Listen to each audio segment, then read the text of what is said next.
Bonjour et bienvenue dans cette nouvelle vidéo, ici le fan de Komiya, et aujourd'hui petite vidéo un peu blabla, j'avais pas prévu autre chose.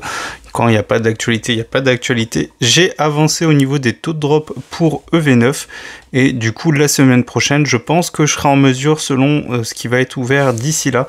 Mais il y a un bon rythme, hein. Il y a des ETB, il y a des kits d'AP encore un peu, il y a surtout des displays qui sont ouvertes et du coup on grossit et là je suis grosso modo autour de 1500, donc potentiellement les 2000 pour la vidéo de la semaine prochaine pour avoir toujours pareil, plus l'échantillon est important, plus vous vous approchez du taux théorique de la série.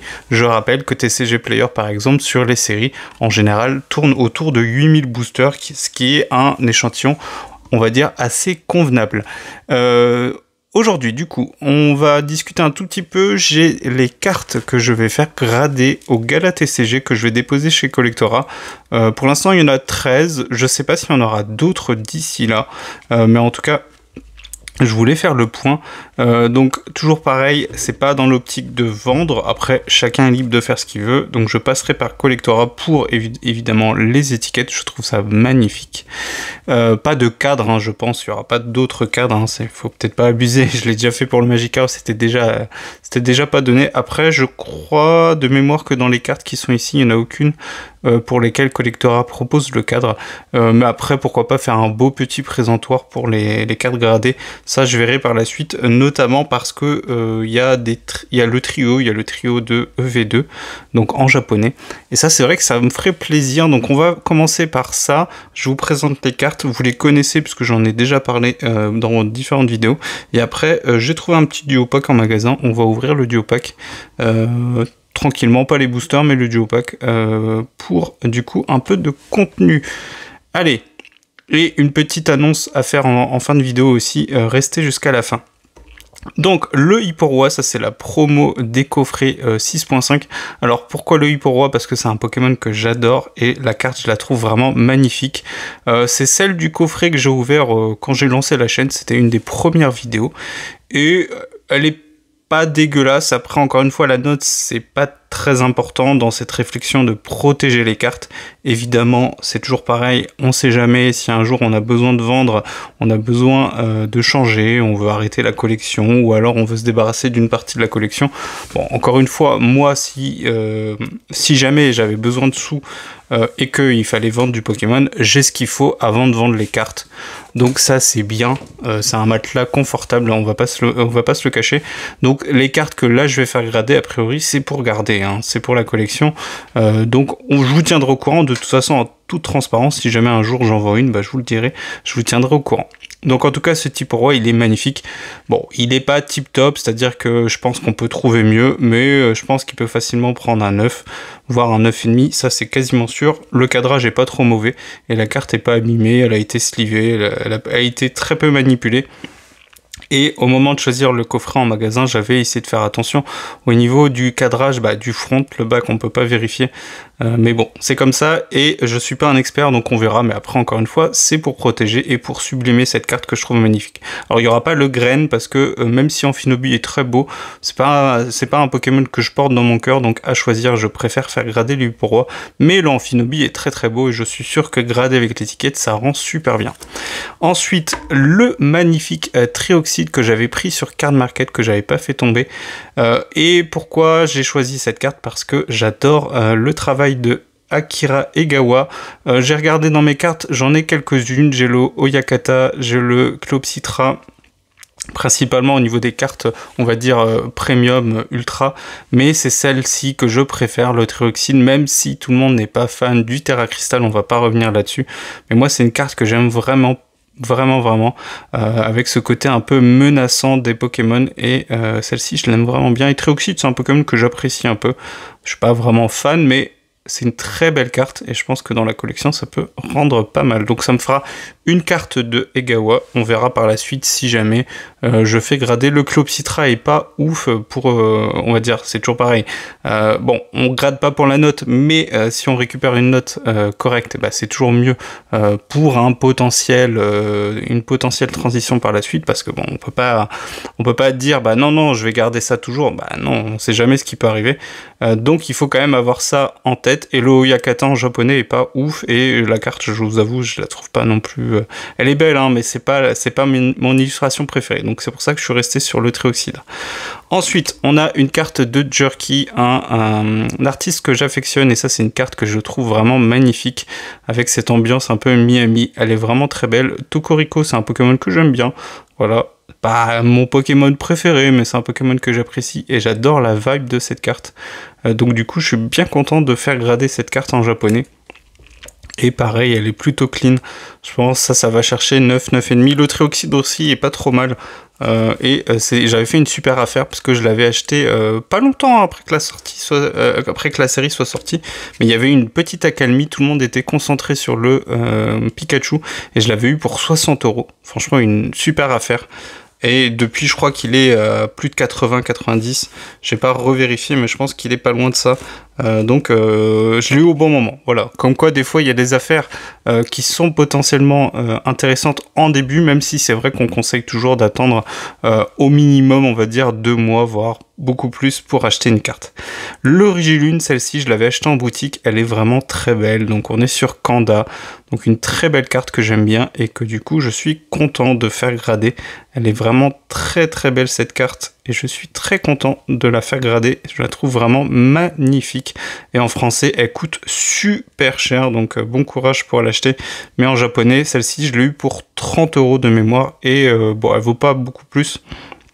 Je rappelle, hein, sur Terrastal Festival, la série dans laquelle cette carte est tirée, eh bien, Terrastal Festival, les cartes, c'est une SAR Pokémon par display, donc forcément, eh bien, les taux de drop sont pas du tout les mêmes qu'en français.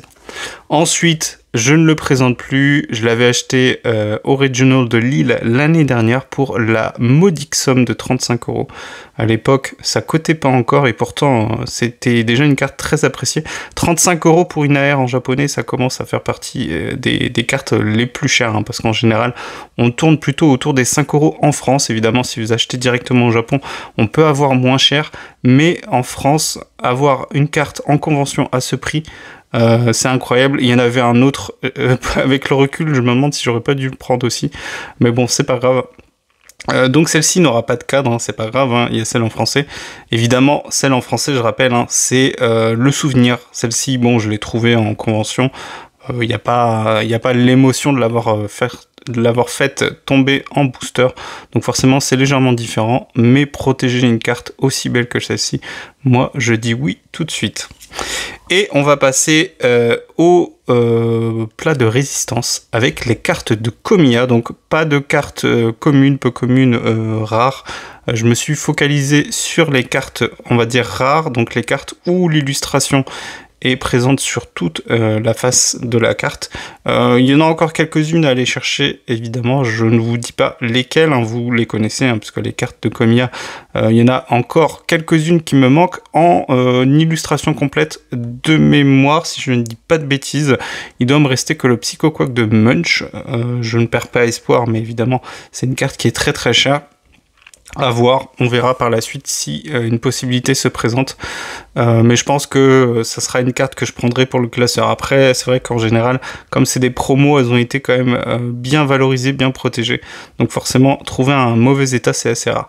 Celle-ci, c'est le Oricorio de V-Star Universe, donc du coup, Zénith Suprême en français, donc c'est une carte à 2-3 € grand max en France, donc c'est pas une carte qui est très chère. Je la trouve assez sympa, voilà. Elle est un peu loufoque, avec un peu de tout en fond, et du coup 3 Oricorio sur la carte, et c'est une carte assez sympa quand même. La promo qui coûte 200, 300, 400 € en français. En japonais, on peut l'avoir à moins de 50 €, ça a peut-être évolué depuis, puisque comment dire, les gens se sont réveillés et les tag teams, c'est un peu revenu sur le devant de la scène, ça a un peu flambé ces dernières années et surtout ces derniers mois. mais en tout cas celle-ci à l'époque je l'avais eu pour un peu moins de 40 €, donc c'est une belle affaire. Celle en français, je ne perds pas espoir, mais évidemment c'est très cher, encore une fois. C'est toujours pareil. Est-ce que je me garde des chase cards pour la collection ou est-ce que je all-in direct et j'ai toutes les cartes les plus chères?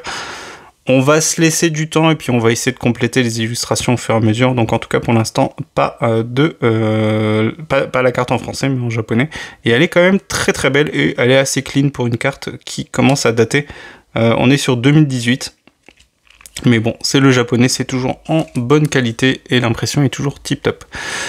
On continue donc toujours pareil avec une alt. Celle-ci c'est sur Règne de glace en français, en japonais je ne sais plus, je connais pas trop les séries japonaises de EB. Et c'est le roi Gada de Galar qui est pas si cher que ça, je crois qu'on peut le trouver à moins de 100 € en français. Mais j'ai pas encore eu l'occasion de surveiller et d'aller le chercher. Ça attendra. Et ça ira dans le classeur. Celle-ci du coup ça sera pour la gradation. C'est une carte que j'aime bien, même si c'est vraiment on est au niveau du spectre des dessins de Komiya, on est à l'extrême du côté que vous voulez, hein, peu importe, mais en termes de what the fuck on est vraiment pas mal du tout, mais il y a du détail, c'est une belle carte et moi j'aime bien ce Pokémon. On enchaîne, la transition n'aurait pas pu être aussi réussie avec, en français c'est Fungus Fury, Brut Bonnet en anglais, une très belle carte hein, qu'on a eu plusieurs fois en booster, on est sur EV4 en français, SV4K, c'est pas facile à dire, je me souviens plus du nom en japonais, mais c'est ce qui a donné Fire Paradox. Et c'est une très belle illustration, je l'ai en plusieurs exemplaires, j'ai regardé un peu les cartes, bon après je suis pas un expert, donc ça se trouve j'ai une meilleure carte que j'ai gardée, mais c'est pas grave. C'est une très belle carte sur EV, donc une très belle illustration de Komiya, que j'aime bien, et qu'on a vu beaucoup, hein, parce que je l'ai fait tomber en booster, et je l'ai acheté en plusieurs exemplaires.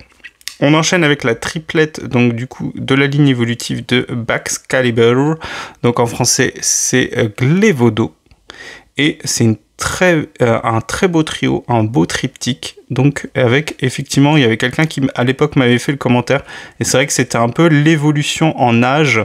On peut aussi penser on peut faire ce parallèle avec les Pokémon, puisqu'ils gagnent en expérience. Bon, il n'y a pas de notion de temporalité dans Pokémon, on parle pas, on dit pas si les Pokémon vieillissent. C'est vrai que c'est quelque chose qui serait intéressant à creuser. Peut-être que c'est fait dans l'anime, d'ailleurs, dites-moi dans les commentaires si c'est fait. Mais en tout cas, à ma connaissance, c'est pas trop traité. Et c'est vrai que ce triptyque fait un peu penser à l'évolution. Et le Pokémon évolue. Et en même temps, son décor évolue, puisqu'on voit que ça change fortement. Après, est-ce que c'est au même endroit? Ça, je ne sais pas. Mais en tout cas, du coup, un triptyque qui avait flambé là il y a quelques mois, ça a dû rebaisser. Et pour finir, évidemment, la star de ce lot, si vous pensez, sinon... Mais c'est vrai que moi, j'adore cette carte, elle est vraiment très très belle. Et c'est une des premières cartes que je suis allé chercher en français à l'époque, hein, je vous en avais parlé, 13 € quand elle était pas chère. Mai 2024, si je me trompe pas, j'en avais parlé dans la vidéo sur les AR. Ça s'est corrigé. On refera le point d'ailleurs sur les AR en français. On a l'habitude maintenant, ça fait déjà 2 fois qu'on fait cette vidéo. On fera ça début avril. Et de ce que j'ai cru comprendre, parce que je suis pas allé voir, je pense pas toujours à aller tout voir, hein. Il y a beaucoup de choses, et puis là en ce moment j'ai la tête à autre chose avec le TCG, mais en tout cas cette carte elle a corrigé au niveau du prix, mais il fallait s'y attendre. Je serais pas surpris que ça soit une carte qui reste autour des 30 € en français et en anglais. En japonais elle avait un peu pris puisqu'elle était au-delà des 10 voire peut-être 20 €, mais moi à l'époque je l'avais eu pour pas grand chose. Celle-ci je l'ai pas fait tomber, hein. J'avais ouvert que 2 boosters de SV1V, donc forcément c'est pas avec 2 boosters qu'on va faire tomber une carte. Donc ça c'est le lot de cartes. Il est pas impossible que j'en ajoute 2 autres, peut-être 3 autres. J'ai en tête le magnéton de SV8 que je devrais recevoir, et les 2 SAR de Serpento et de Feu Perçant de SV5K, si je dis pas de bêtises, ouais, ça doit être ça, que je dois recevoir. J'attends cette commande impatiemment, je vous en avais déjà parlé au mois de février, puisque c'était une commande que j'avais payée au mois de février. Ça prend un peu de temps, mais avec la patience, tout vient, donc je ne perds pas espoir. Et donc du coup, ça fera une dizaine, une quinzaine de cartes. Donc évidemment, au niveau du budget pour le mois d'avril, il va falloir faire attention. Il y aura très peu d'achats, voire pas du tout, je pense. Et il faudrait que j'essaye de vendre un tout petit peu quelques items pour équilibrer le tout. Donc comme je vous disais, j'ai fait tomber ma souris, c'est pas grave. Comme je vous disais tout à l'heure, je suis passé à Carrefour, il y en avait quelques-uns. Alors Carrefour, on a l'habitude dans ce magasin, parce que c'est le magasin où j'avais chopé les Duopack EV2 EB7, donc Évolution Céleste. Et ils mettent, vous savez, les araignées là, et ça défonce le carton. Donc celui-ci...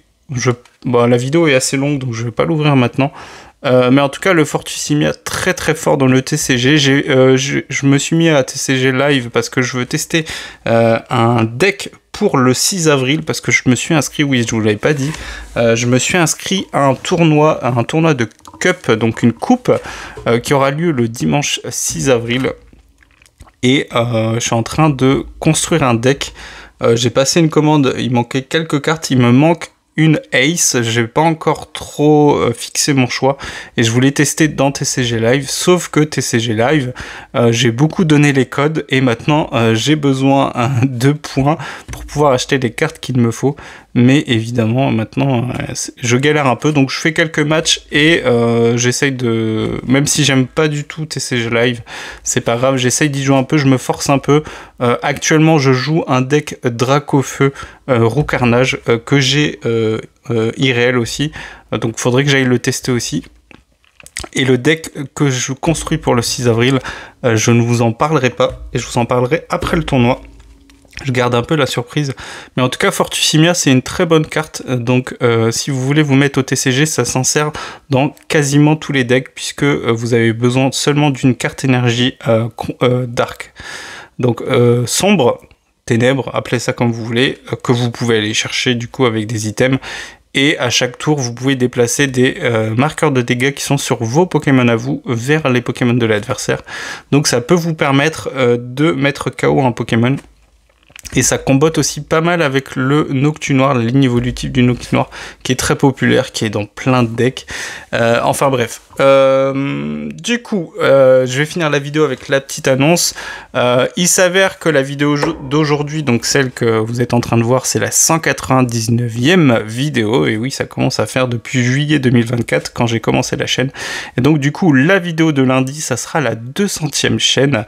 Et je me suis dit que ça serait sympa de se faire un petit best-of de toutes mes meilleures ouvertures. Ça devrait pas durer très longtemps. Il n'y en a pas eu tant que ça. Je vous mettrai les belles cartes, évidemment. Et du coup, vous aurez un petit best-of. Donc ça vous permettra de revivre les moments où j'ai pu avoir de la chance. Parce qu'il y a eu quand même pas mal d'ouvertures sur la chaîne. Et donc du coup, je vais essayer de préparer ça ce week-end. Ça va me permettre de mettre un peu aussi au montage. C'est vrai que je le fais pas beaucoup.